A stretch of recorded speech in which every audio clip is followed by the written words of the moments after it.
It's so common for us to think that in order to fix things or improve things in our lives, we must add things. We must add new habits, we must add new routines, we must add. But very often, the best addition is by subtraction. In other words, removing something bad can create 10 times more change than adding something good. That's why in this video, I want to share with you 3 things that I stopped doing that completely changed my life. But before we get there, if you're new here, my name is Jorge Calaos. I'm a business lawyer based in Florida, specializing in high-stakes lawsuits, and in this channel, we explore the principles and the strategies to help us live more productive, meaningful, and fulfilling lives. The first thing I stopped doing is constantly keeping up with what my social media friends were doing. Now, this one is interesting because I say social media friends, which is not at all the same thing as friends. Social media friends is people you knew in high school, people you knew in college, people you met at a party one time, and for some reason, we're somewhat addicted to keeping up with what they're doing, particularly when we're young. But even as we get older, we're still kind of keeping up with what people are doing just to see low-key how we measure up. It's a very common thing to do. It's a very human thing to do. The problem is that smartphones and social media have allowed us to constantly be checking these things for everybody. And we can become obsessed and addicted to seeking that information so that we can then determine how to feel about ourselves. But that is a recipe for complete and utter unhappiness. But even though it's a recipe for complete and utter unhappiness, it can be really hard to stop. I remember when I did my first social media fast, I felt kind of alone and completely disconnected from the world. It was a very, very strange phenomenon. I remember having withdrawal symptoms where I really wanted to impulsively check my social media and I couldn't because I had deleted the apps. You would be extremely surprised at what you go through when you let go of social media, particularly for the first time. But what going through this process did for me is it allowed me to sort of rewire my brain to understand that I am going to be okay if I am not checking in on what other people are doing. And if I am okay with not checking in on what other people are doing, then I am okay just doing things for me and based on my own wisdom. And that is going to create a much better life for me because I am living my life the way I want to. I am living my life for me instead of deciding how to live my life based on how other people are living their lives when those people have a different path than I have. Another thing that this experiment did is it really removed FOMO from my life. There would be so many times where I would be sitting at home watching TV doing something and I would scroll on social media and I would see somebody doing something and I would get FOMO. Or I would think, damn, my life isn't as exciting as that. But if I'm not checking on those things, then I can't get FOMO because I'm not seeing other people do anything. And so it's almost like I replaced that FOMO with JOMO. Instead of the fear of missing out, I developed the joy of missing out. Because now, instead of looking at other people and feeling like I'm not measuring up or whatever it is that I was feeling, I don't have that information at all. And so I can just go completely into my own world and determine what makes me happy. Therefore, I get the joy of missing out on that information. And at this point, you might say, that sounds like a great experiment, but there's still people that I would want to know what they're doing.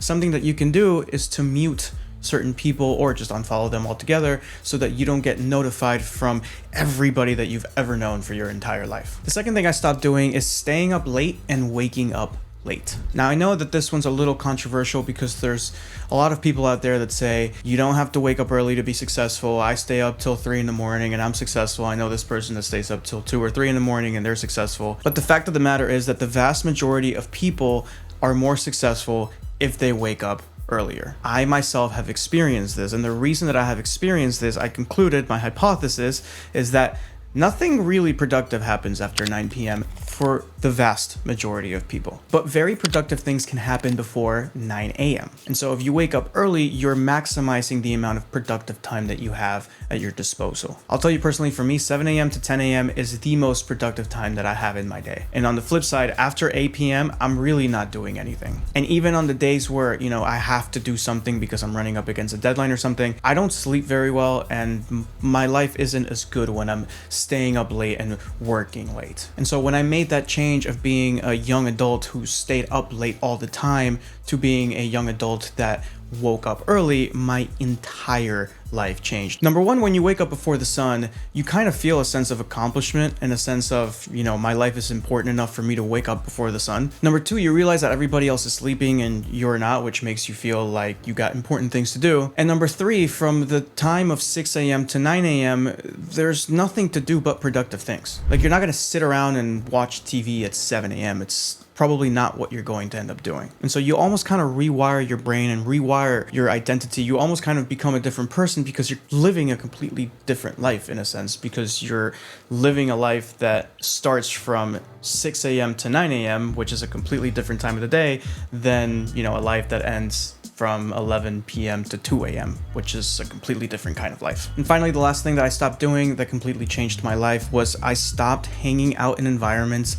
that were not supportive of my goals, my dreams, and my ambitions. Now, this one is very painful, and people have experienced this from the beginning of time. When you decide to elevate your life, you start to become interested in different things than you were previously interested in. You may have previously been interested in hanging out at the bars, or, you know, playing video games, or doing all of these things that you eventually realize, you know what, I don't want to do these things for the rest of my life. I want a little more. I want a little different. I want a little something else. And when you make that shift, a lot of the people that you used to hang out with, that you used to do those activities with, they will try to shame you back into their world. And very often, I've seen it happen, it works. People get shamed into staying in places that are not bearing any fruit for them, that don't make them happy. But you have to understand that if you are telling yourself, if your soul is telling you that you want to do this thing, if your heart is telling you that you want to stop doing what it is you're doing and do this other thing, if somebody's not supportive of what your heart and your soul are telling you to do, that person is not your friend. And so when that person tries to shame you, or when those people try to shame you and try to guilt trip you and say you've changed and all this other stuff, of course I've changed.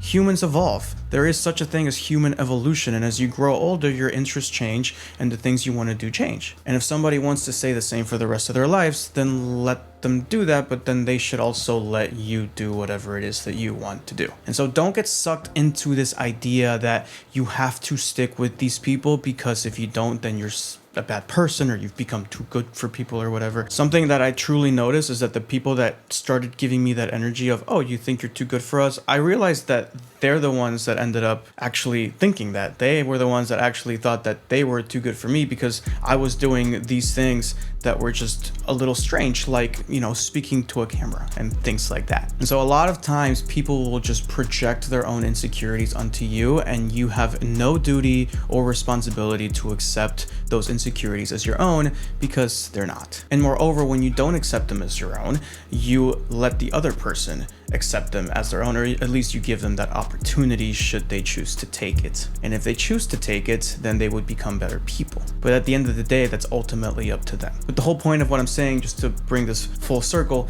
is that if you stay in an environment where your goals are not supported, not only are you not going to be happy, but you are not going to achieve your goals. You need to get in an environment where your goals are supported, where your dreams are supported, where your interests aren't shamed, where you're not guilt tripped because you like certain things or want to go in certain directions. And then once you remove all those people that are not supportive, you can just breathe, and you can just live, and you can move in the direction that you want. You can move in the direction of your dreams, and you can live the life that you want to live, the life that you were meant to live. Now, if you like this video, feel free to join the community, subscribe to the channel, leave me a comment below letting me know what you liked and what you want to see more of. It helps me make more videos. And if you want to keep watching and want to see a video pretty similar to this one, check out this video right here on why you're not stuck, but rather you're afraid. And as always, if you want more resources, feel free to check out the link in the description box below. That will take you to my website, and where you can download your free copy of the 4-step morning routine, a quick start guide to high performance and peace of mind. Other than that, I'll see you in the next video.